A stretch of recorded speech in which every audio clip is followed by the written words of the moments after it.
going to call the Chino Valley Fire District Board of Directors regular board meeting to order. And roll call, please. Do we have roll call? I'm sorry. Or just say everybody's here except for Sarah. Directors. Okay. So we'll let the record show that Director Ramos Evinger is absent. Okay, thank you. Okay, so with that, we're going to adjourn to closed session.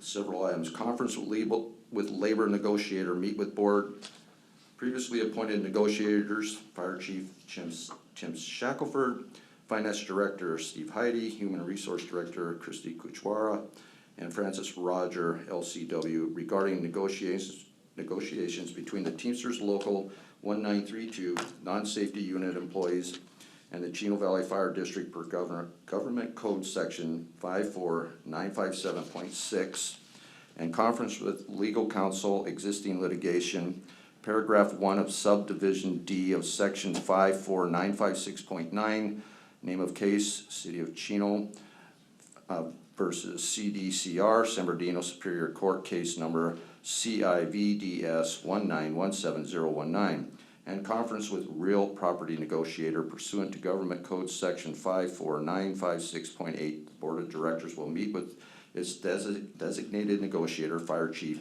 Tim Shackelford, regarding real property owned by the City of Chino Hills and located on an undeveloped parcel located on the south side of Sokol Canyon and the intersection of Sokol Canyon and Pipeline Avenue. The Board of Directors will instruct the district's negotiator concerning the price and terms of payment. With that, adjourn. Do I adjourn? No, we just go to closed session. The Chino Valley Fire District Board of Directors regular meeting to order, and we just came out of closed session. We have no reportable action. And let's see here, I would ask all attendees to please silence your phones, and also that the district is video recording the entirety of this board meeting. And with that, I'd ask you to rise for the flag salute and remain standing for the invocation, please. You all join me. I pledge allegiance to the flag of the United States of America and to the republic for which it stands, one nation, under God, indivisible, with liberty and justice for all.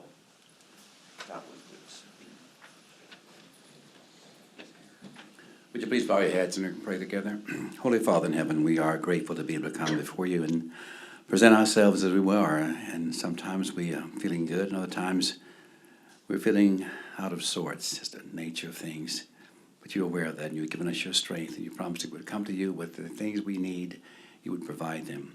We'd ask that you would bless this board meeting, bless the administration, that things will go well, that we'll do things according to your will and serve the public. May all things be according to the needs of this department. We thank you for these who are here, for the activities that are going on, the promotions, the transfers, the retirements, all the good things that families will get involved in. Some are going to be missed. Help us now to attend to what is happening. May our hearts and mind be open to support this board. In Jesus' name we pray with thanksgiving. Amen. Amen. Thank you.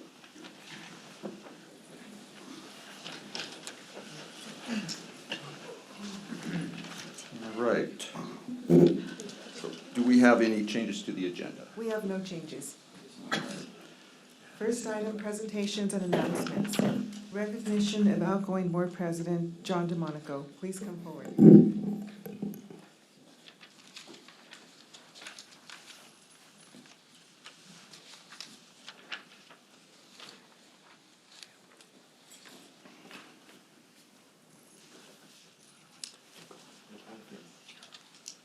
I follow directions from our new president.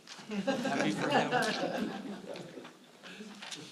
Well, John, this is being presented to you in recognition and appreciation of your leadership as president of the Chino Valley Fire District Board of Directors for 2019. And I just want to thank you for your diligence and your good hard work and just being a good leader here. So thank you very much. Harvey, thank you so much. It was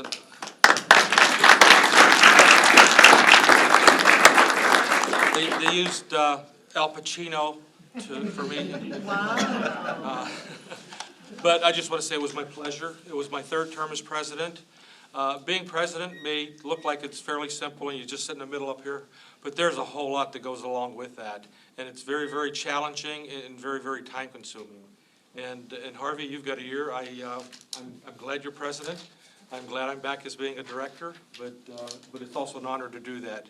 And we do share that every year we vote in the new president.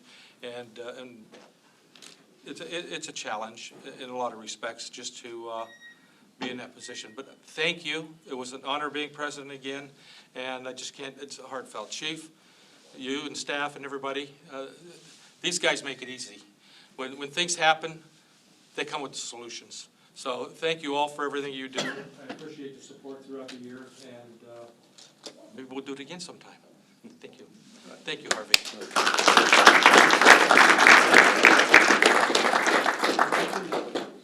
Get closer. I would like to get the chief in this picture too. Yep.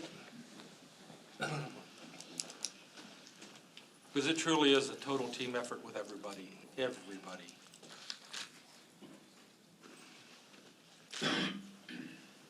That does look like Delta Chino. Chief, thank you. Thank you, John.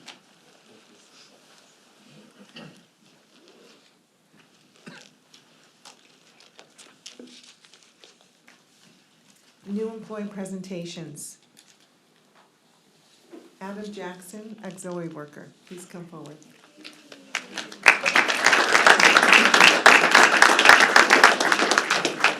All right, Aaron Jackson began his career with Chino Valley Fire District on November 25th, 2019, as our new auxiliary worker. Aaron lives in Corona with his wife, 2 sons, and another son on the way.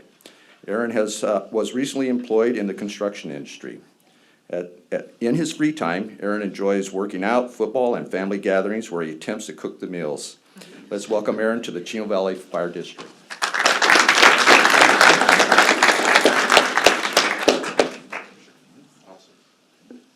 I'd just like to congratulate you. Welcome to the Chino Valley Fire family. Thank you, sir. Thank you. Oh.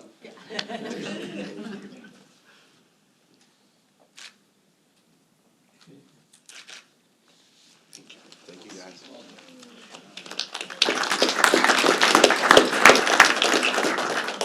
Next, we have office technician Adam Taylor, please come forward.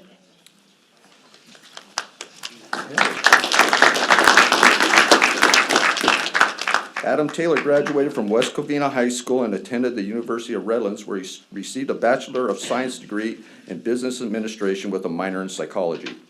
Adam's work experience includes working for Ontario Rain, the City of West Covina as an intern, the University of Redlands as an editor of the student newspaper, and recently as a temporary employee for the Chino Valley Fire District since August of 2018. In his free time, Adam enjoys watching and playing sports, traveling, reading, and spending time with his fiancée, Louisa, who he is planning to marry next November. Join me in welcoming Adam to the Chino Valley Fire District.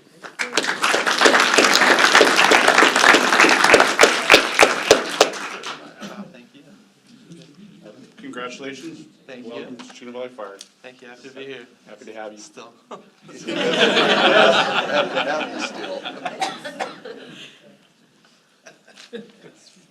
One more, just. All right. Thank you.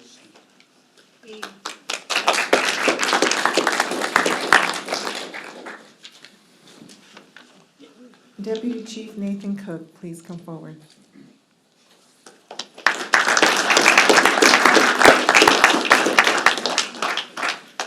Nathan and his wife Rachel have been married almost 20 years and reside in Rancho Cucamonga with their 4 children, Blake, Kyler, Landon, and Brinley.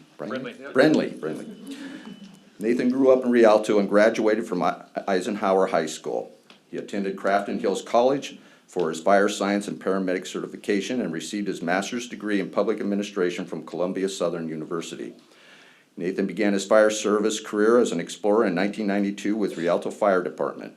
He served as a paid call firefighter with CDF and as a limited-term firefighter with San Bernardino County Fire. He was then hired as a paramedic firefighter with San Bernardino County Fire and moved up the ladder to the rank of battalion chief. He was then hired with El Segundo Fire Department as a lateral battalion chief and left El Segundo Fire Department to become the fire chief for the Redlands Fire Department. Nathan brings a wealth of experience, such as the California State Fire Marshal Executive Chief Fire Officer certification, and is credentialed as a Chief Fire Officer through the Center for Public Safety Excellence. In his personal life, he serves on the board of directors at Hillside Community Church in Rancho Cucamonga. He volunteers at God's Pantry Food Bank in Fontana and at Hope Through Housing in Rancho Cucamonga.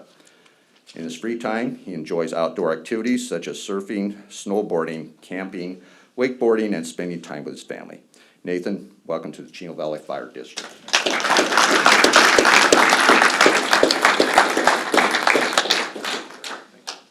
Nathan, again, congratulations, welcome aboard. We appreciate having you here. Sitting through the interview process, it matches what you read about him. Not only is he highly qualified, he's a really nice person as well, which means a lot and just very sincere. So we're really pleased to have you and look forward to working with you. Thanks, sir. Appreciate it. Thank you.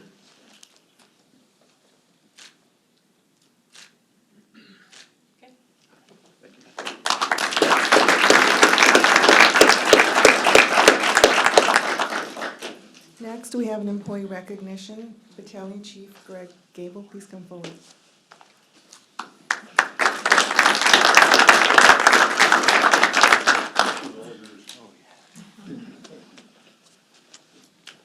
All right, this is being presented to EMS Captain Greg Gable.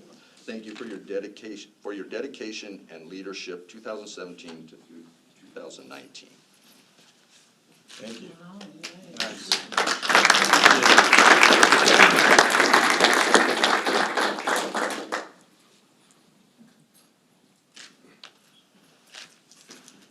I was working as a captain at Station 65 when Greg came to us. He came to us from Long Beach Fire Department. He was obviously a rookie for that year, but he came with, I think he had 19 years of experience at that point. So he laid off him pretty good. Didn't give him too much gas, I guess you could say. As you can see, he's risen quite quickly through the ranks, using that experience he brought with him, which has been a real asset. Real quick story, I just gotta tell it, I've been telling it this week. Greg has a pretty thick beard that grows in pretty fast. So, you know, he came in, I was in my office about 10 o'clock at night doing paperwork, and he walked in and he was kind of hemming and hawing. I said, what's the issue? He said, I just want to ask, I shaved this morning, you know, before I came in, and it looks like this now.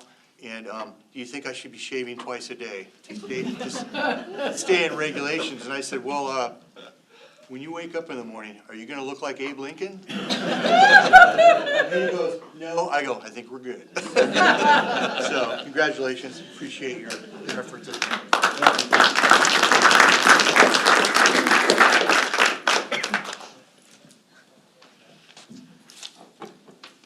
Employee Service Award. Captain Chris Craig, please come forward.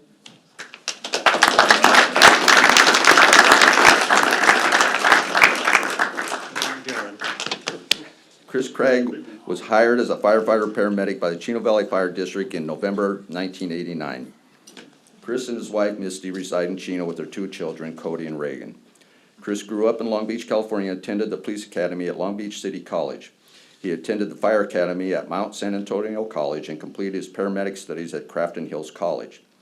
Chris promoted to captain in February 2000 and served as a training captain from 2002 to 2005. Chris is a proud member of the Chino Valley Fire District Honor Guard and is a member of our Chino Valley Fire Investigation Team. In his free time, Chris enjoys reading, spending time with his family, golfing, and traveling. Chris is assigned to 65 C shift in the city of Chino.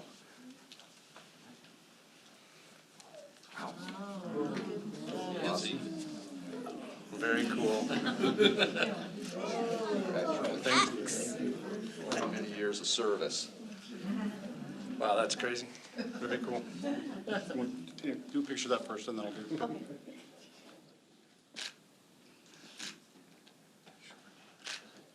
They taught me about 30 years ago how to hold this, and I don't think I'm doing it right. Chris, I'm honored to present you with your 30-year pin. That's quite the incredible milestone. That's pretty cool. Congratulations, and thank you for your service to our organization, the community.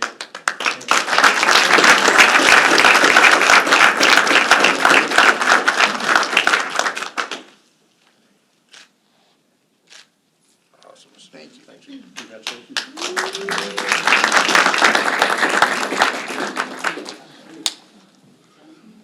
Employee promotion, Boris Revivar, please come forward.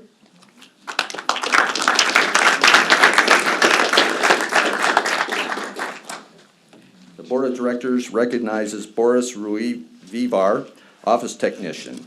The Fire District wishes to recognize you for your recent promotion to Office Technician in Human Resources and appreciates your dedication to the Chino Valley Fire District. Boris, it gives me great pleasure to give you this recognition. Thank you. Thank you for all you do for our district.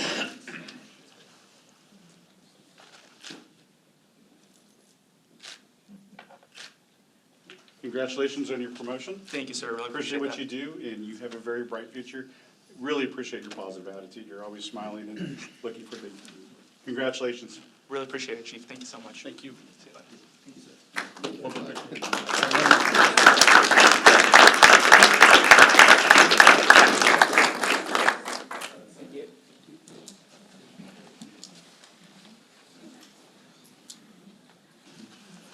Okay, we're going to take a short 5-minute break for any more pictures and whatnot, so it's, we'll kind of let's see, so at 6:20, we'll call it 6:20. Okay. All right, call the meeting back to order. Public communications. This is a time and place for the general public to address the Board of Directors about subjects that do not appear elsewhere on the agenda. The public may address items on the agenda at the time addressed by the board.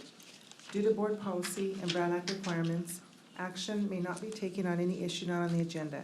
When you address the board, please come up to the podium, state your name and address, which is optional, prior to making your remarks. Please limit your comments to 5 minutes, and we have one request to speak.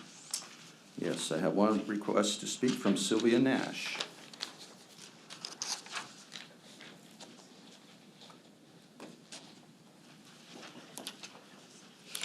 Good evening, my name is Sylvia Nash, and I live in Chino Hills. I attended the Fire Board meeting last month where Director Williams was concerned about the waste of taxpayer money when other directors got paid $150+ for attending an 11-minute meeting. He felt it was a huge waste of taxpayer money. I think he forgot about the 2+ hours that it took to prepare for that meeting, so that when the directors arrived, they actually saved staff time and they could make decisions quickly, allowing them to move on with their day. Director Williams may have also forgotten about the more than $1 million that have been spent from taxpayer funds to deal with his shenanigans. I, as a taxpayer, would definitely deem that a waste of money, far more than the few dollars spent to have directors meet and make critical decisions regarding this district. I wish those who voted for Director Williams would come and see what a waste of time and money he has been to this board. I have never heard one thing out of him except how wronged he has been going back years. I have never seen such a selfish director who simply has no ability to do the business of the district. I am impressed with the directors who know how to act when serving the public. I'm impressed with Chief Shackelford and with legal counsel Jeff Ballinger, who sit in these meetings and take abuse from Director Williams with grace and silence. I would like to see a system put in place where a director who insists on only talking about himself can be silenced so the work of the district can actually be done. I think in horror of what lies ahead of us with the months that Director Williams still has to serve as he inappropriately tries to use monthly meetings for his own personal agenda. I have a special thank you to Director DeMonico for your year of service as chairman. It's been a tough year, and I thank you for your service. And I wish Director Luth well, as he is part of the chairmanship now for another year. I also want to thank the Fire District Foundation for their contribution to the home tour that was on Sunday. We had a silent auction item from them. Thank you for the contribution. Many donors gave to help us raise nearly $43,000, which will go to our community. So thank you very much for helping to make that a great success. Thank you for your comments. I have no other. I have one comment I'd like to make. I'm allowed to make one comment. Ms. Nash, I appreciate your comments. If you stick around, I think you'll like what you hear tonight. Thank you. All right. Is there anyone else who would like to address the Board of Directors? Seeing none? Okay, liaison reports. Suzette Dang, San Bernardino County 4th District, is with us tonight. However, she does not have a report for us today. Next, I'd like to call up Director Stephen Eli, Inland Empire Utility Agency.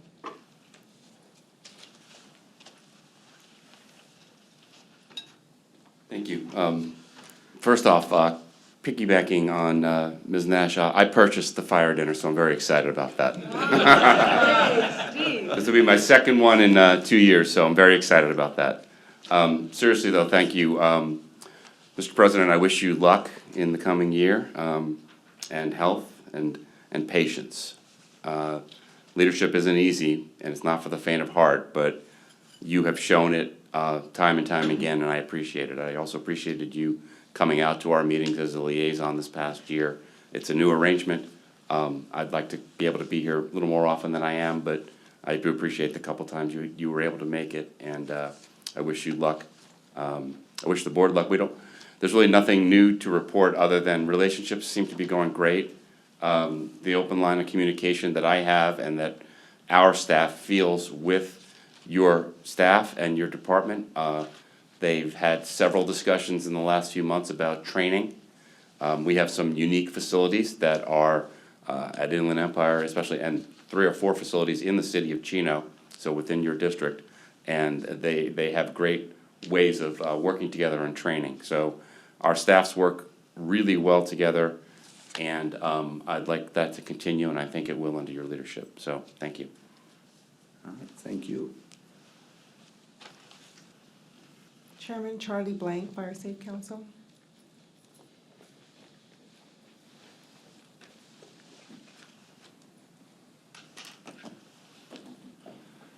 The most important thing is Merry Christmas and Happy New Year to everybody. All right. I have received word from the city of Chino Hills that they are in a process of trying to arrange a federal grant in which they will clean the entire Carbon Creek area from Chino Hills Parkway all the way to Sleepy Hollow.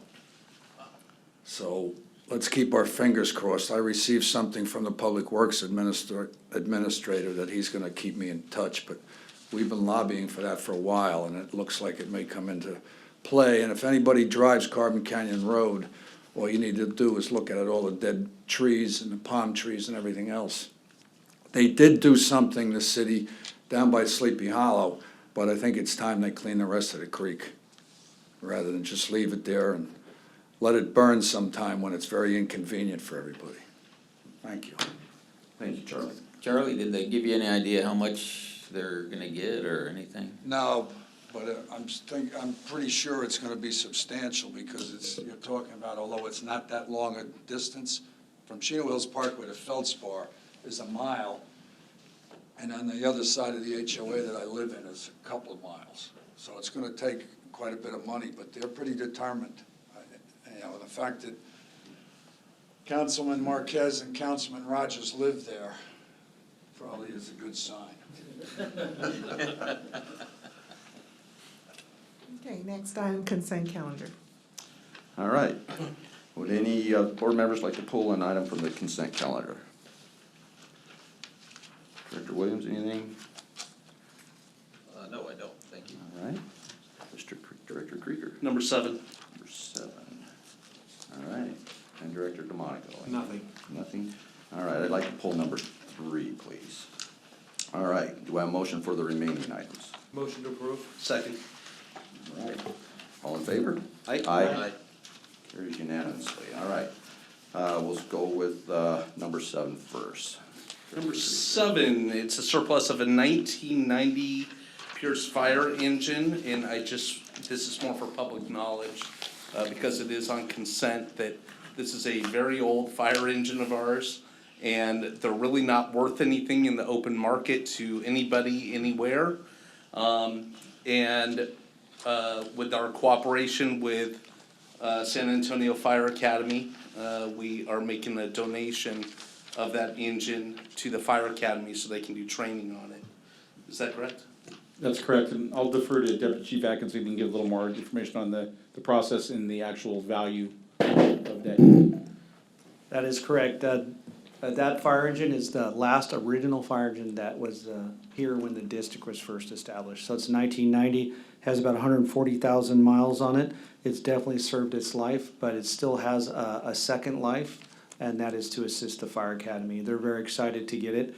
We went through several, the Finance Committee reviewed several potential surplus options, from consignment to an auction house, to transfer and ownership to a fire ETC, which they would give us a credit and we could purchase equipment, or we could donate it to the Mount Sac Fire Academy.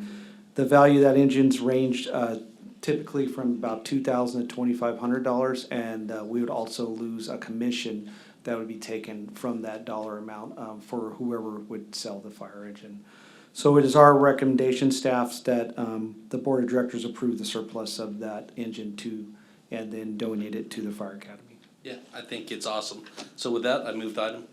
Was that the one that was at Station 4? That's correct, that's Station 4. Coming at the end of this month, we're expecting the brand-new engine to show, and then when that new engine does arrive, the Schmiel engine, the current engine there, will be going into reserve, and the new engine would be up at Station 4. I got a lot of time on that engine. Okay. Do I have a second? I'll second it. Second. All right. All in favor? Aye. Okay, that carries unanimously.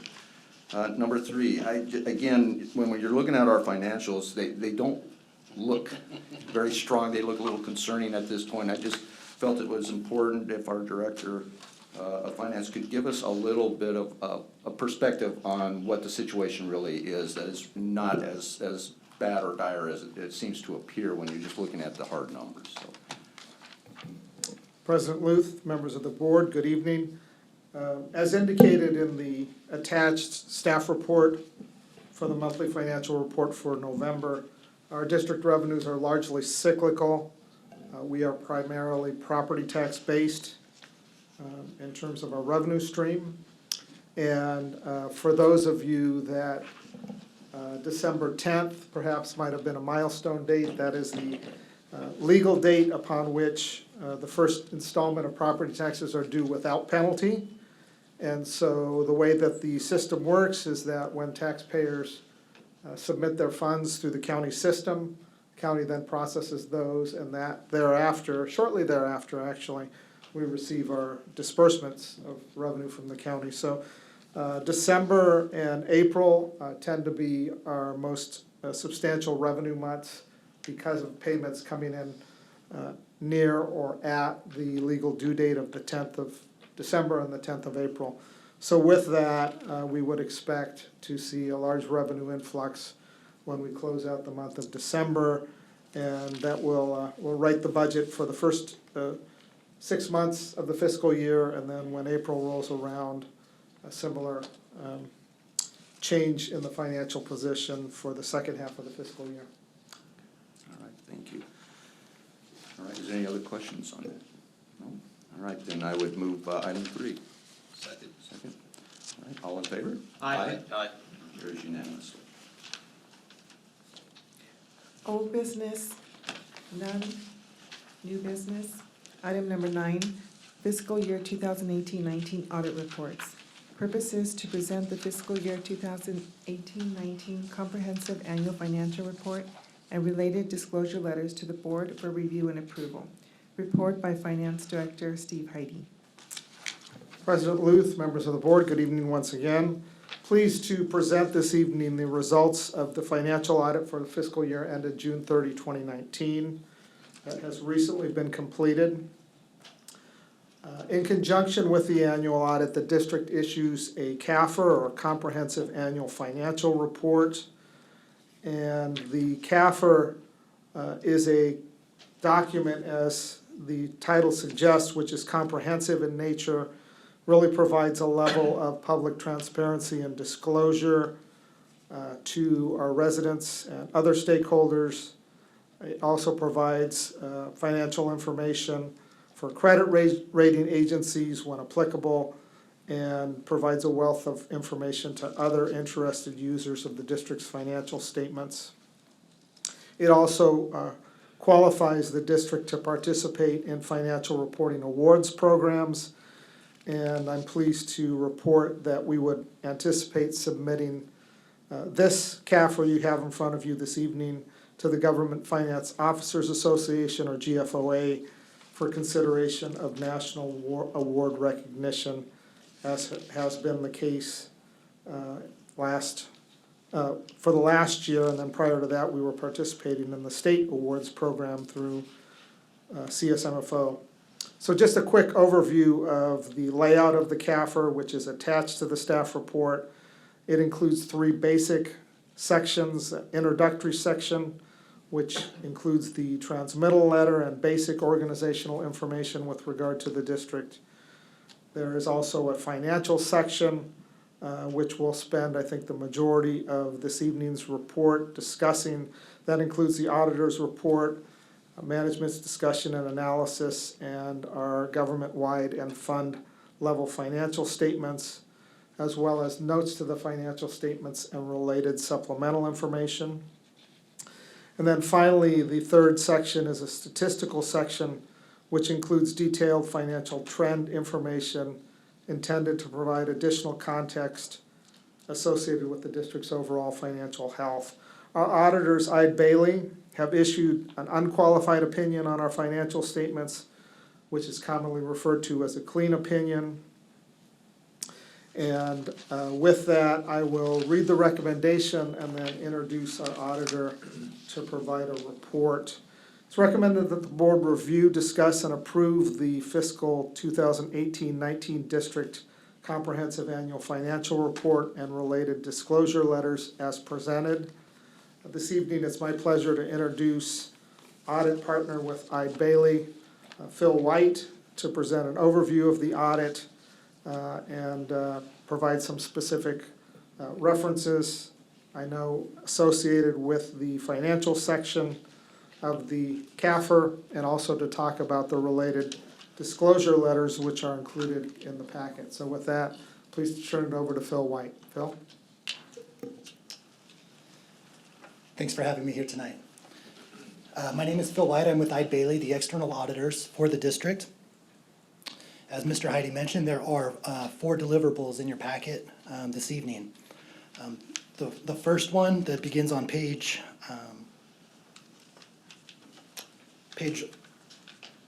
86 of your packet is the CAFR. As Mr. Heidi mentioned, the external audit covers a portion of that CAFR. So as he went through those sections, it's section 2 that he was referring to, the financial section of that report. There's also other sections that are included in that report that are outside the scope of an external audit. That is the financial statements for the year ending June 30th, 2019. Our role as the independent auditors is to opine on those financial statements. These are the district's financial statements. As Mr. Heidi mentioned, the opinion rendered for the year ended June 30th, 2019 is an unmodified opinion, or a clean audit opinion on the financial statements. And that states that the financial statements are fairly presented in accordance with GAAP. So earlier in the discussion, there was a discussion on a cash basis of the district's financials, or a budgetary basis. These financial statements are in accordance with GAAP financial statements, which means that there are closing journal entries that are included that would include estimates specifically for the pension amounts and other post-employment benefit amounts, retiree health, that are included in these financial statements. Those estimates are significant to the financial statements. There are also note disclosures, note disclosure 8 and note disclosure 9, that provides details on both the pension and the other post-employment benefits. And those footnote disclosures are also significant to the financial statements. Included in both the pension and the OPEB liabilities are estimates, and the inputs to those estimates are disclosed in Note 8 and Note 9, and there's also a sensitivity table in Note 8 and Note 9 that shows the fluctuation of changing what those inputs would be by 1 percentage point, what the impact would be to the liabilities that are included in the financial statements. Those are significant fluctuations and amounts, and so it's important to note that those are estimates. The inputs to the estimates are included, and changes to those inputs do have a significant impact. As we went through the audit, we had no difficulties in completing our procedures. If we did have difficulties, we are required to report those out to you. Similarly, if we had disagreements with management on accounting, we would be required to report those out. We had no disagreements as we worked through the process. The financial statements that you have in front of you this evening are finalized. They're issued financial statements. And I believe that the district will be submitting those for the national award program, similar to what they've done in last year. Also included in your packet on page 188 is the second deliverable. This is our internal control and compliance letter. It's important to note that we don't opine on the internal controls or compliance, but we do consider them as we work through the financial statement audit. To the extent that there are material weaknesses identified in the audit, we are required to report those out. So on page 188, that is our internal control and compliance report, and you can see the language there is indicative of identifying no instances of material weaknesses or significant deficiencies in internal control. The third deliverable is the required communication with governance letter, and that basically summarized what I've been speaking about this evening. It's the highlights of the results of the audit. And then finally, there's also an agreed upon procedures with the appropriations limit that we recalculate and reperform certain procedures that have been performed. So that's also included in your packet this evening. I would be happy to answer any questions that you may have as it relates to the audit. Okay, do we have any questions? No. No questions. All right. Well, then, thank you, Mr. White. Thank you for your diligence in bringing us this report. And at this time, I believe I would open the public hearing. Is that correct? You can call for public comment, yes. Yes, for public comments, yes. So, yes, Charlie. Could you come up to the lectern, please? You can stay right here and answer my question. You publish a letter that details all of this without us having to go through 190 pages. And is the audit on the district website? That's the other thing. Oh, you're gonna show me the letter? Yeah. So, so yes is the answer. So, as I mentioned, these are the district's financial statements. They're not the auditor's, but the audit opinion is included in the packet on page 111 of 260, and that's also included in the financial statement. And that is a 2-page letter, so you don't have to read all 190 pages. Okay. But the 2-page letter is there. Thank you. And then President Luth, if you'd like me to address the follow-up question. So once that the CAFR is approved, then we will post that to the district's website. And we have a historical basis that includes prior year's reports, so you can not only see the most current financial statement or CAFR document, but prior years as well. All right, thank you. And it's a real page turner there, Charlie. Anyone else? They all are, I'm sure. Yes. All right, seeing none, then we'll close public comment. Any other board comments? I just want to thank you for your time. Thanks for coming again and joining us. And Steve, I want to commend you and your staff again for all the work that you guys do for us. Thank you. Thank you. Any, I'll make a motion to approve the audit. all right, do I have a second? Second. I have a motion, first and a second, all in favor? Aye.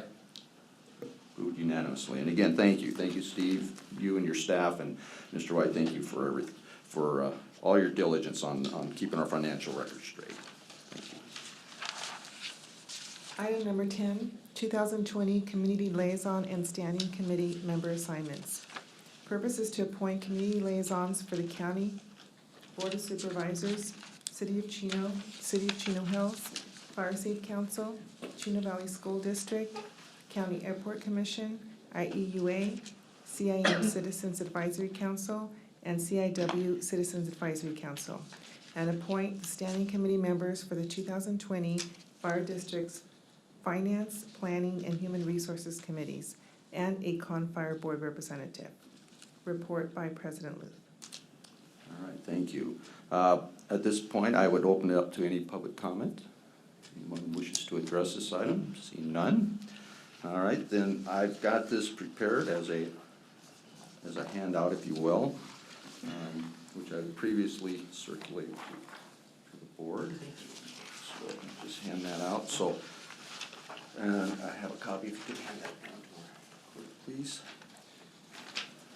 So I don't believe we typically go through and read them all. We just hand this out. So if anyone has any questions regarding who has what assignments, please see me afterwards. But that would conclude that. So do I need to ask for a motion to accept it? No, this is Okay. a president action. Okay. Very good. Discretion of you. Okay. And just these take effect the 1st of January? 1st of January, yes. Yes, yes, per our board policy, yes. All right. Okay, item number 11, resolution number 2019-21, adopting fire district policy and procedures for board of directors. President Luth, members of the board, at the board meeting held on February 13th, 2019, the board of directors discussed the annual review of the fire district policy and procedures for board of directors. President Luth and Vice President Ramos Evinger were appointed to an ad hoc committee to review and compile the proposed amendments. On October 21st, the ad hoc committee presented a proposed red line document to the full board at a workshop. The document was reviewed in detail by the full board, and additional recommendations for amendments and corrections were provided. All input has now been incorporated into the attached red line document.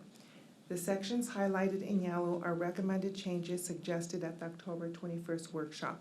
All other red line changes have been incorporated throughout the process.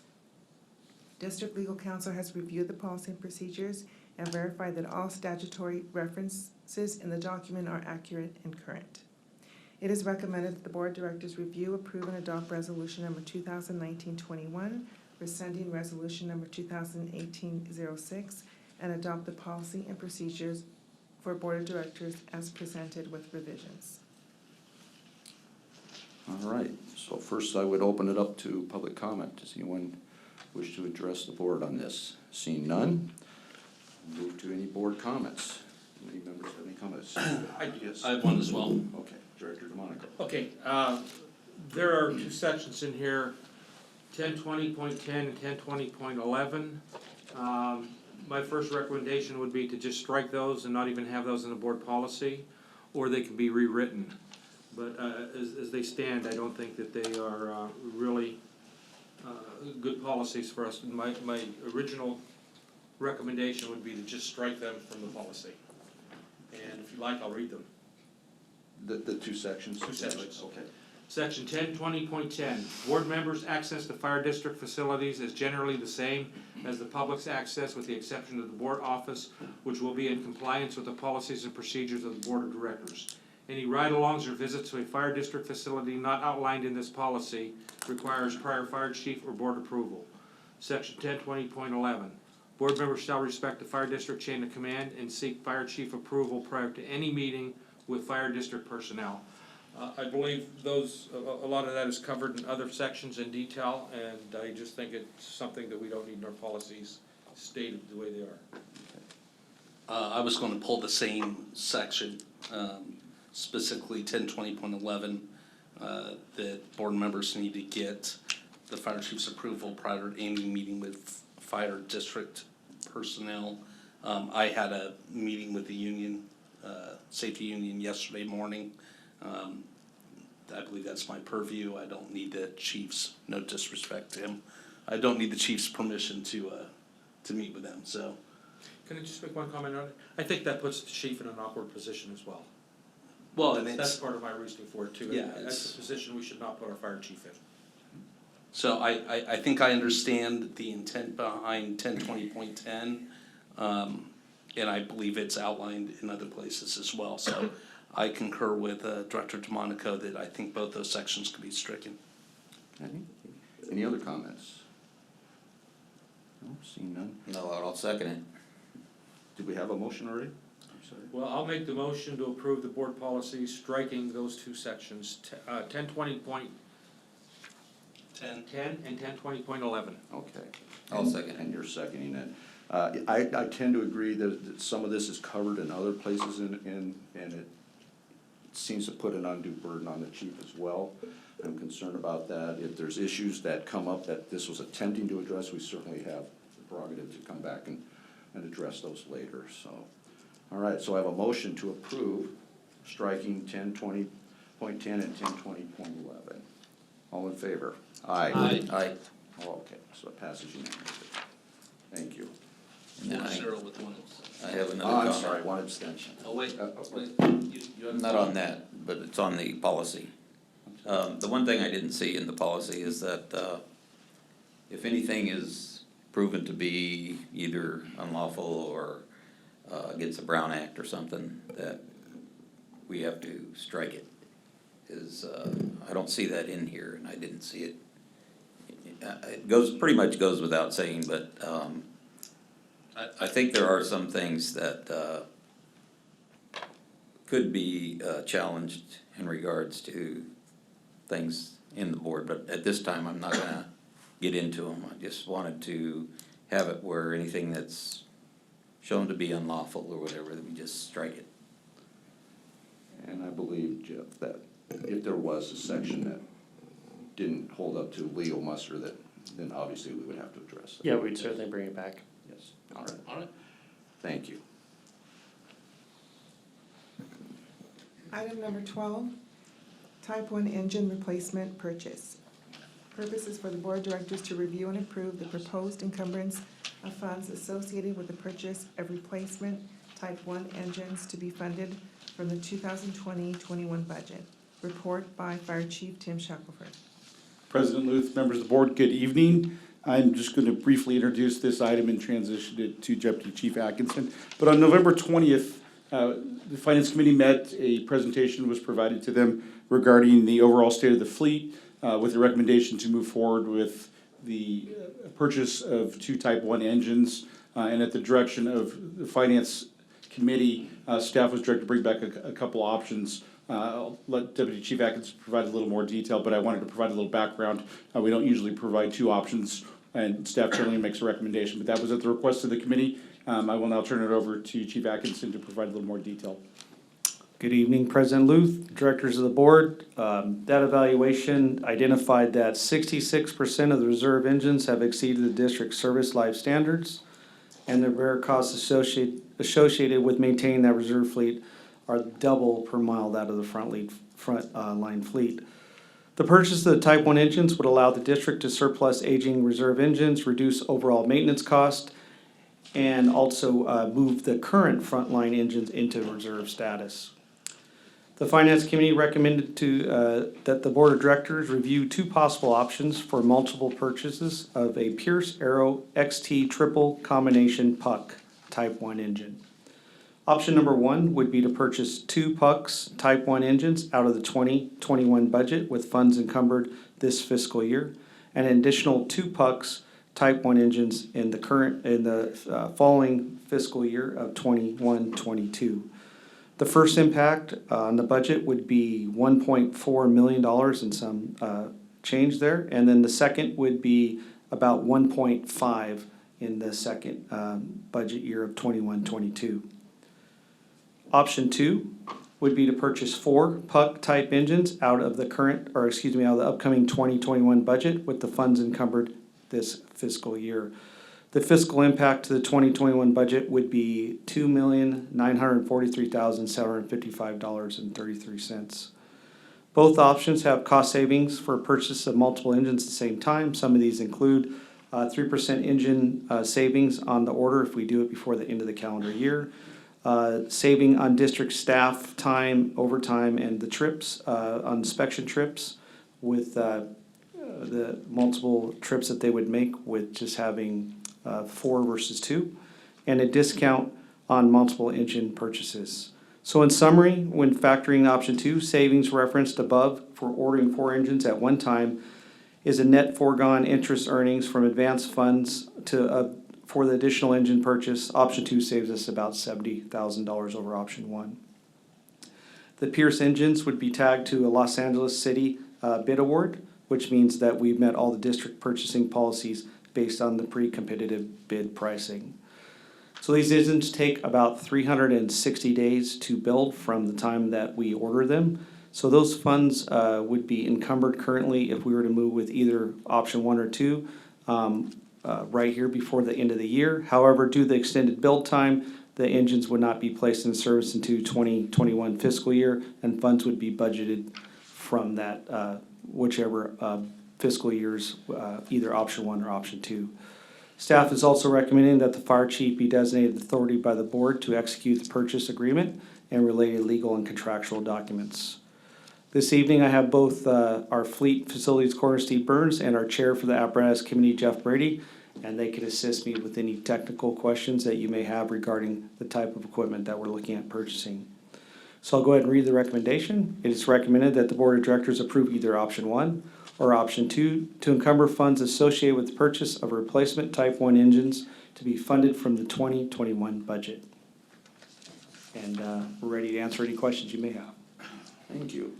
First, I'll open this up for public comments. Is there anyone? Yes, Charlie. Would you please come to the lectern? I'm sorry. I'm usually loud enough, I don't know why I need this. What's the district standard versus a national standard for replacing these trucks? So the district standard currently is, on the trucks, is we put them in service for 12 years in the front line or 120,000 miles. And then once they've met those, then we move on to put it in the reserve fleet. And the reserve fleet is 8 years or 140,000 miles. Is it a national standard? So currently there's various standards. Do you know what the national standard is, Jeff, by any chance? 10 frontline. 10 frontline. So what we found is, one thing that we found was that the reserve fleet definitely drives what engines we need to purchase and when. We currently have reserve engines that are over 20 years old. We have 2 engines, 1997 engines that are right now at 22 years, excuse me. We have another reserve engine that is at 21 years. And then we have another engine that's currently at 17 years. So we have an aging fleet. Our average on our age of our fleet is 20 years, on our reserve fleet is 20 years old. And we're running at about 141,000 miles on our reserve fleet on average.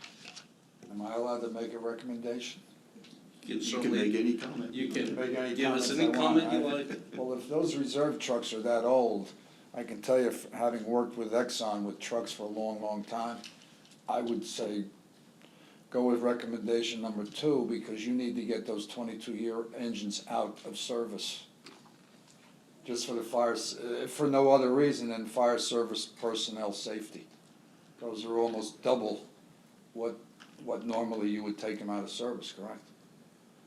So what Jeff was referring to is 10 years of frontline service and then another 10 years of, so the average is 20 years, Jeff, total? Right. Yeah, so we've exceeded that by 2 years on those engines. So I'm saying, that's why, and I don't have anything that, other than my own comment from having worked with trucks for 27 years with Exxon, that once you get to that point, the trucks can be a liability maintenance-wise and safety-wise. So I think you're gonna buy 4 of them at once. It's gonna take you 365 days, which adds another year to all those trucks. Thank you, Charlie. Anyone else? Seeing none, we'll close public comments. Does the board have any questions of staff? I have a few. Okay. The ones in reserve are all KMEs versus Pierce. Are these the last of the KMEs in our fleet? That is correct. Back when we made that purchase, we were looking at staying with the same type of equipment, and they chose to go with KME during that time. Since then, we have developed a relationship with Pierce, and we've been very happy with their product. We have 2 recent purchases within the last 5 years, and we're very happy and have found them to be a very quality product. Do we have any other brand besides Pierce? We do. We also have a Rosenbauer. That's the truck company. The truck, yeah. Correct. And we also have a LaFrance engine as well. And a Schmiel, thank you. So we have But the a couple- majority of our stuff is Pierce. That's correct. Out and about. I Yes. believe the Schmiel is specifically for 64 up in Carbon Canyon. Is that correct? Due to the Yes. shorter wheelbase to Right. get through the And neighborhoods. we are limited throughout the industry. There's been a lot of consolidation. How many different manufacturers of fire equipment now are they, Jeff? They've narrowed it down. There's pretty much 3 main manufacturers out there. And this would allow us, if we went with option 4, to have parts available more readily for anything that goes wrong. Is that correct? That's correct. So I did some calculations. If we were to purchase 4 engines and then take the 4 frontline engines that we have and put them in the reserve fleet, we would drop down to our average reserve years would come down to 10 years, and our average mileage would be 82,000. So pretty significant. We would cut it in half what it currently is. So, I mean, obviously, these 4 engines need to go. So it's a matter of how we want to budget it, which becomes a budget question for Mr. Heidi. Mr. Heidi? We set aside money for equipment purchases every year. Where do we sit with that fund? And I don't believe we have $3 million sitting in that account. That's correct. We have about half that amount, roughly about $1.5 million in our equipment replacement fund. From a budgetary from a strict budgetary perspective, it's always preferable to try to smooth out the peaks and valleys of purchase cycles and, keep it to a reasonable level, as opposed to fluctuations of a year or several years of no purchases and then cycling around to 4. So from a strictly budgetary standpoint, it's preferable to purchase 2 now and 2 in 2021 essentially, and 2 the following fiscal year. Just a quick editorial note on that. The process that you have before you this evening is to legally encumber the funds to issue a purchase order, but because those engines won't be received at the earliest, essentially till next fiscal year, they won't fall in for budget purposes until next fiscal year, although we will put those funds on deposit if the board approves the prepay option. So from a strictly budgetary standpoint, 2 and 2 is probably preferable. Obviously, there is cost savings, net cost savings associated with accelerating the additional 2 engines and purchasing or ordering the 4 this fiscal year and having that hit next fiscal year. So from that perspective, we talked earlier about the cycles of the receipt of our property taxes. So cash flow is something we monitor closely. Obviously, the outlay of $3 million at one point in time causes us to manage cash flow a little bit differently in terms of the potential investment of idle funds. So with that, if the board were to opt for the 4-engine order at this time, the comment that I would have would be that for the next replacement, albeit maybe 15 years or downstream, that because of the pension obligations, which we anticipate to continue to increase, I think it would be a challenge as we get certainly in that 15-year range, but 5, 10, and 15 years out from now, a $3 million purchase for equipment is going to be a challenge from a cash flow perspective. So long answer to your question is we can, in summary, we can afford to do that at this time if the board were to opt for the 4, but just caution that I wouldn't recommend that as sort of a standard practice to be undertaken at least in the foreseeable future. Director Krieger, I would go back and address a couple of your earlier questions, a little more detail on it. You referenced that we had Pearson then switched to KME, and that was done at a time where the district had some financial challenges, and the apparatus committee was basically tasked with looking at less expensive options. We did opt to go with the KMEs, and historically those have not been as reliable as the Pierce engines have. So I think if you looked at that cost over the service life of the engine, although it was cheaper on the front end, it's probably cost us significantly more over the service life of that equipment.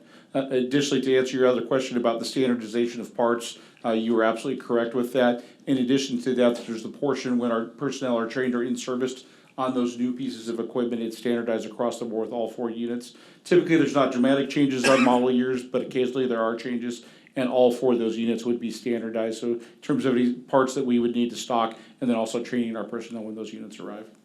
Okay. Did these estimates, is this just for the purchase of the engines themselves, or does this include equipment that goes onto the engine?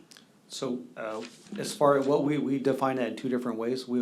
So the emergency lighting and there's a package that comes with, that would all be included, radios, emergency lighting. Then we use the term loose equipment, and that's the other things in there that you're talking about. I would imagine it's axes, chainsaws, hose, that type of thing. That would be separate and budgeted out of the within the budget, the next 2021 budget for those items. And some of those items could be transferred from the current Sure. reserve engine over. That's correct. So as we surplus the engines, we would start to move some of that surplus equipment that's on those surplus engines onto the new engines that would be put into reserve, and then the frontline equipment would be moved on to the new engines, correct? So it's not a complete, we're not taking and having to buy from scratch and buy everything. It would be, we would go through the process of determining what needs to be replaced. Are there newer things? Some give you some example. There's a big move for us right now to go to battery operated items, and so we're moving away from powered equipment, and we're in the process of transferring some of our equipment like blowers to battery operated blowers now instead of using gas powered blowers. It gives us a lot more advantage. For instance, when we're inside a structure, typically we can't bring that type of equipment in. We've always had to keep it on the outside. So we are some changes due to technology and changing and getting better. So there are some things that we do purchase to that we would have to move or to due to technology, but there are a lot of items like hose, nozzles, that type of thing would be moved over to those engines. That's all my comments for now. Any other questions? I've got comments. And no matter what way you look at it, we're buying 4 engines.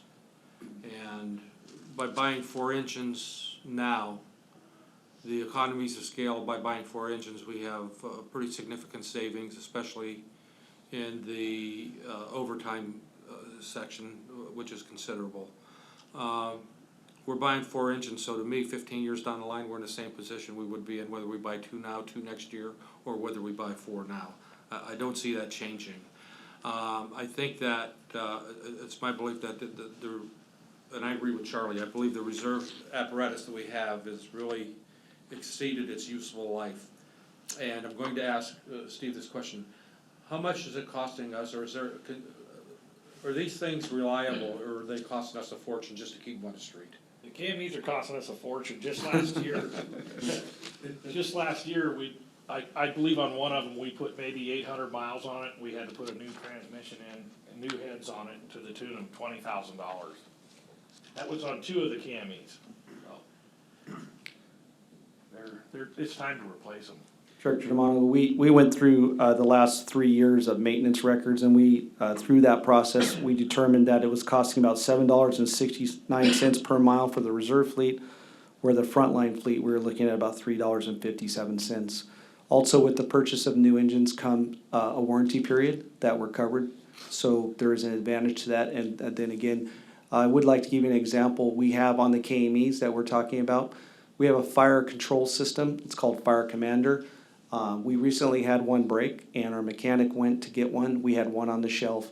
He did inform me that at this point forward, they don't make that actual unit at this time anymore. So we're going to have to start searching for units that are used out there, or try to find another way to maybe install a new system on there. We haven't even gotten to that point, but believe it or not, they don't even make that system, that computer operated system at this time anymore. I also believe that buying four, that the standardization of the four are going to be exactly the same, so if we're going to keep any spare parts, it's the same oil filter for all four, and hopefully, my recommendation is to go with option 2, and just bite the bullet, let's buy 4 and be done with it. Okay. Any comments, Director Williams? Can you give me the figure on buying 2 versus 4 again, the savings? Correct. So there's about a $70,000 savings if we were to buy 4 now versus buying 2 if we were to buy it in this calendar year. And I would like to ask Mr. Heidi, is your recommendation we buy 2 and 2? It sounded like that when you. No, that's not my recommendation. I think I would be recommendation neutral and defer to operations actually in terms of what's in the best interest of the fleet. But strictly from a budgetary standpoint was a perspective that I was providing in terms of the 2 and 2, so. And if we go with the 4, we're gonna be all right? Yeah, we would be able to afford it cash flow wise. I'm just cautioning the board that in the future as funds tighten, primarily because of additional pension obligations, cash flow will be something we'll have to manage tightly, and it won't be likely that we'll be able to afford a lot of $3 million purchases of whatever it might be. Okay, well, when you spoke, I got the impression that you were kind of recommending 2 and 2, but I just wanted to make sure of my understanding. Thank you very much. Sure. Just one more comment. I believe these 4 are replacing the 4 we bought pretty much all at one time back in That's 08 correct. or 10 or whenever we did it, or. Yeah, we bought 4 engines 10 years ago, 2009 Pierce Pucks, and then we bought an additional one the year later in 2010. So during that time period, we bought 5 engines over those 2 different years. I'll make a motion that we go with option 2. Okay, we have a motion for option 2. Do we have a second? I'll second it. And a second. All in favor? Aye. Passes 4 with 1 absent. Thank you. Let's see here. Thanks, guys. All right, so next is Chief's comments. President Luth, members of the board, good evening once again. Under personnel development activities, on November 14th, Community Risk Reduction staff hosted the San Bernardino Arson Task Force meeting and training. On November 18th, Fire Marshal Barnes attended a roundtable discussion on housing development fees and housing affordability. The roundtable discussion was hosted by Assemblymember Grayson and centered on residential impact fees in California.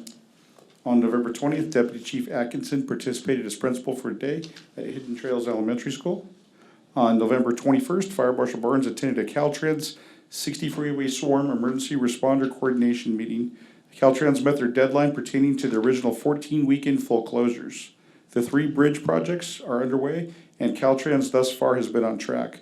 The overall 60 swarm will continue with lane and ramp closures until August of 2021. On December 5th, Community Risk Reduction staff, in partnership with Southern California Fire Prevention Officers Organization, hosted training related to the upcoming California Fire Code changes. Inspector Jung has successfully completed her probationary period. She's been added as a community liaison officer for the district as well, and I'd like to congratulate Tori on her completion of probation with us. 2 other items. Today is Deputy Chief Collins' last board meeting. His retirement is coming up very shortly, and I would like to thank him for his service to the district for 29 years. And he's been an outstanding partner with me a good portion of that, both as a paramedic and as a chief officer, and I've truly enjoyed working with him. I will miss him and wish him well in his retirement. Additionally, today at the Make Child Smile event, I had the distinct pleasure of presenting several personnel with badges for their promotions, and we will be bringing those back to the board to recognize those folks and having a badge pinning ceremony for them in February. Under board activities and public relations, the Chino Valley Chamber of Commerce Holiday Luncheon was held at the Volano Country Club on December 3rd. Board members and staff attended the event. The City of Chino tree lighting ceremony was held on December 3rd at the Chino City Hall. Board members and staff attended that event as well. On December 4th, several board members and staff attended the Chino and Chino Hills Senior Delivery events. On December 4th, the district officially became a member of the Confire JPA. Director DeMonico attended the meeting and was officially welcomed to the board of directors. Local officials, several board members, staff, and I attended Supervisor Hagman's Christmas open house on December 5th. The Stuff the Boot Spark of Love Toy Drive was held on December 7th and 8th. Numerous personnel from throughout the organization participated in collecting toys that will be donated to children in our community. Several board members and staff also attended the Chino Hills Christmas tree lighting ceremony on December 7th. The Make a Child Smile Code 3 delivery was a huge success this morning. 100 children were pre-identified by the Chino Valley Unified School District to purchase $150 worth of gifts at Walmart. Board members, staff, and I were all in attendance for this very worthy event. And under organizational items of interest, I would like to ask our HR director to provide a recruitment update. Thank you. Very quick update. We received 7 applications for the fire engineer promotional, and we'll begin testing in January. How many spots do we have open? We will have 3. 3, correct. 3. Pretty good odds. So I believe you saw the little bit of the war board that was in the closed session room, and that was from a staff meeting that was working through with the retirements that we're seeing, some beginning this week, some additional retirements later this month, and the subsequent promotions, and I believe we will have 3 additional engineer vacancies that will need to be filled. So hopefully we have some candidates that are successful, and we will be promoting them as well. And that's why we've deferred that badge pinning ceremony to early February. We hope to have one large event that will have potentially 11, maybe 12 personnel, depending on how things go. Under upcoming events, the Chino Hills Boat Parade is scheduled for Friday, December 13th at 7 p.m. The route will be along Peyton Drive to Boys Republic. The Chino Youth Christmas Parade and Fair is scheduled for December 14th from 9 a.m. to 2 p.m. District personnel will partner with the Chino Valley Fire Foundation on Monday, December 23rd to deliver toys to children suffering from cancer and other illnesses at Children's Hospital, Los Angeles. On Tuesday, December 24th and Wednesday, December 25th, the administration office will be closed in observance of Christmas Eve and Christmas Day. And on Tuesday, December 31st, the administration office will close at noon in observance of New Year's Eve. And Wednesday, January 1st, the office will be closed in observance of New Year's Day. And that concludes my comments for this evening. All right, thank you. Now we'll move to board committee reports and board comments. And we'll start with Director Williams, please. Thank you. Okay. So I got a few notes. I want to say first thing, Merry Christmas to everybody. Coming up here very soon. And during this last month, I did talk with the DA in regards to my status as a citizen of the community. And I told him pretty much what I've told everyone here, that I still have my house and everything, and he says, okay, it's a closed situation, it's over. So my living arrangements right now are such that it does meet the standard of being a citizen. This past year, as everyone knows, as it was been brought out again tonight, has been quite tumultuous, to say the least. And I did meet with new President Luth to try and put these issues behind us. One thing that I do want to say again is that there was the investigation And I'm gonna read here again what the investigator found. On the one hand, Director Williams has contended in writing and in board meetings that the documents he requested to photocopy were not for personal purposes. The facts on both sides of the question will be weighed and considered. The following facts tend to support the contention of Director Williams that his request for copies related to district business. And then on the next page, on page 21 of the report, it says that first someone described to this investigator how during a December 18th, 2018 telephone conversation, she had informed Director Williams that she could only make photocopies of documents related to district business. So I don't want to dwell on that. What I want to dwell on is moving ahead. But I feel that the report from the investigator vindicated me, and the copy should have been made had it been done properly. Last year would have not occurred the way it did. I felt it important to protect myself. With that said, my meeting with President Luth has to do with being put back in the status of a regular board member, that I have full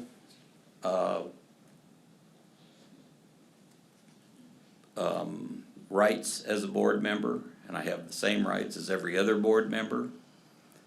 And under the circumstances, I do feel it's fair, seeing as how that the investigator found that the copies that I had requested that caused all the problems to begin with should have been just made and it would have been over and nothing would have been said about it. So, but with that said, also I am meeting with Mike Messina, who's I guess he's a board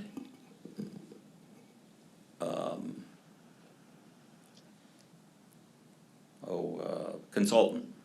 And then I'm also meeting with, at the same time, meeting with President Luth to try and get this issue resolved and move back into regular status.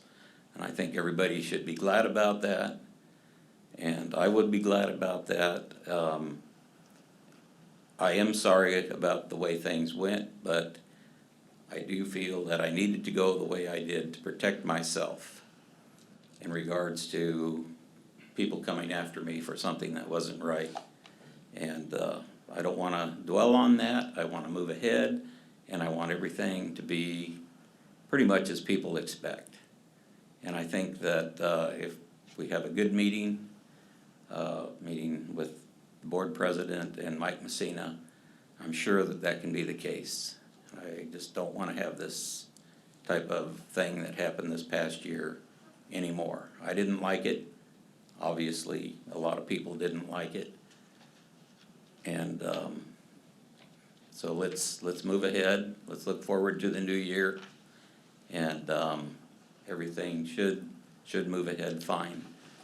And as long as you know, we can come to terms with how things should be, and that maybe making me a regular member of the board. I don't know if that's going to be possible, but that's what I feel I'm entitled to. And if anything should go wrong, they can always censure me again. It's not a problem. Okay, Director Williams, you've exceeded your 5 minutes. Thank you very much. I'm finished. And thank you very much, and everybody have a good Christmas. Thank you. Director Krieger. Good evening, thank you. Attended the Chino Hill City Council meeting last night. Brian Joes was our representative from the city council. That's going to be changed to Art Bennett. I don't know if that starts January 1st or effective immediately, but they voted on that last night. Congratulations again, John, for your year of leadership. I really do appreciate it. And Harvey, looking forward to working with you even closer.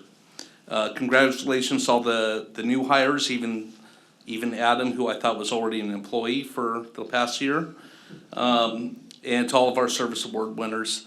And Kyle, special congratulations to you on your retirement.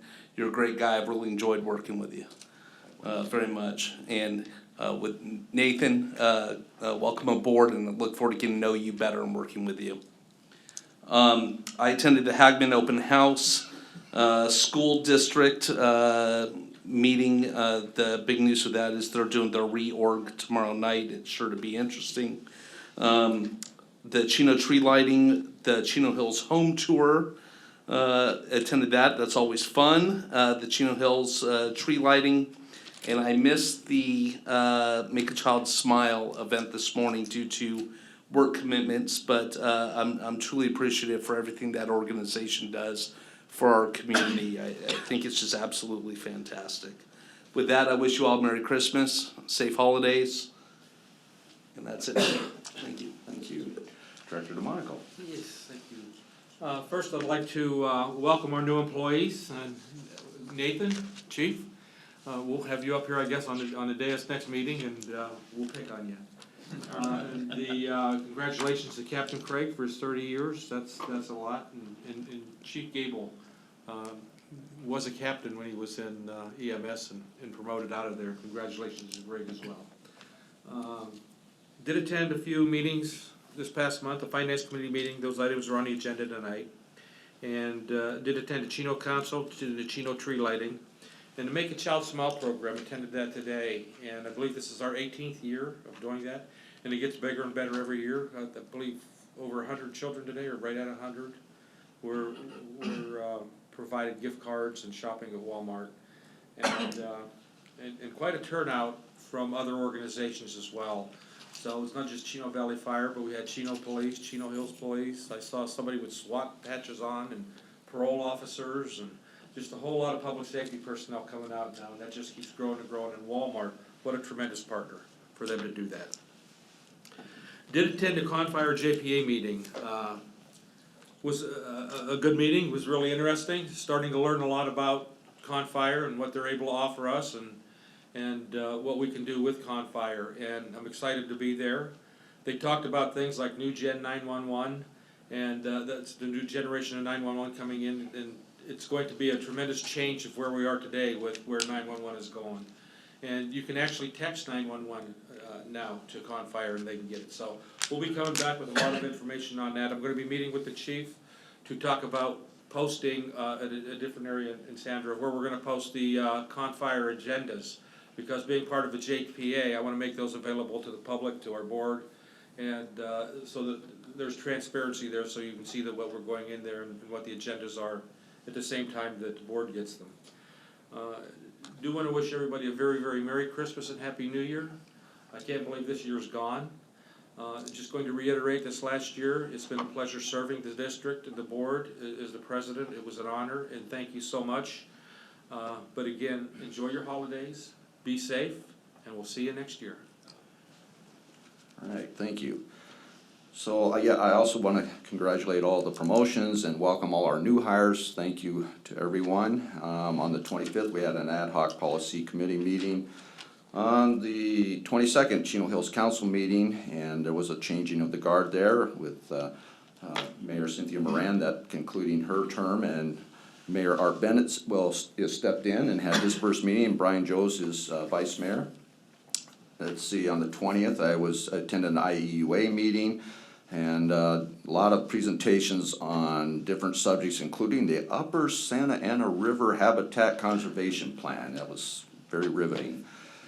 So it's amazing some of the things they deal with there. On the 3rd was the Chamber Luncheon, also the Chino Tree Lighting event, attended that. On the 7th was the Chino Hills Tree Lighting. The 8th, the Chino Homes home tour, fantastic, great event. Turns out the first home we went to, was a home of a dear friend's mother. It was, picture was on the wall. yeah. I was best man at at one of her son's wedding. So it was just a treat. Very well done. Very enjoyable. Thank you. Make a Child Smile today. What a treat to be a part of that. I've been to this event before, but this year BC Stewart allowed me to tag along with him as he was making his rounds through the store with this young man, and it's to actually go in there and see what's going on is phenomenal. And to hear the story of what this family's going through, wow, it just grabs your heart. But I agree, the turnout, the support, I'm sure there's a lot of work goes into this by the foundation to get this thing organized and get the support we get. But we had so many other agencies there supporting it, it was just tremendous. And so, yeah, totally just a wonderful event.